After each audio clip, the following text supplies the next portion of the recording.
In this video, we're going to be comparing the Lewitt LCT 440 Pure and the Rode NT1 4th generation to help you decide if you should consider one of these mics for your home studio. First, let's talk about the price. The Rode NT1 4th generation currently retails for $269, and in the box, you'll get the microphone, a cloth pouch to store the microphone, an XLR cable, and a custom shock mount which includes its own pop filter. On the other hand, the Lewitt LCT 440 Pure currently retails for $289, and in the box, you'll get the microphone, a leather pouch to store the microphone, a windscreen, a custom shock mount, and a magnetic pop shield. Going over the specs and features, both are condenser microphones, which means they do an excellent job at picking up detail from your audio sources. However, they do require phantom power, so you will need a dedicated audio interface for them to work. Both mics also have a cardioid polar pattern, which means they're most sensitive from the front and they're going to reject sound coming from the back. They also have extremely low levels of self-noise, the Rode NT1 having 4.5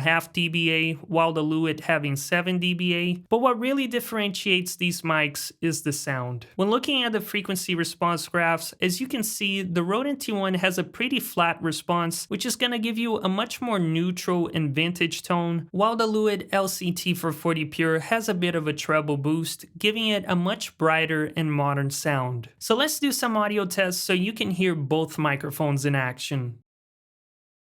You're listening to the Rode NT1 4th generation condenser microphone being plugged into my audio interface without any post-processing, and this is what the mic sounds like. Now you're listening to the Lewitt LCT 440 Pure condenser microphone being plugged into my audio interface without any post-processing, and this is what the mic sounds like. This time, you're listening to the Rode NT1 with a bit of EQ and compression, and this is what the microphone sounds like fully mixed. Going back to the Lewitt LCT 440 Pure, but this time I've added a bit of EQ and compression, and this is what the mic sounds like fully mixed.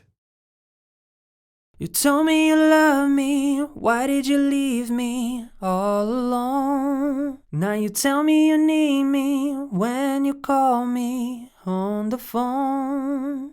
Girl, I refuse, you must have me confused with some other guy. The bridges were burned, now it's your turn to cry, yeah.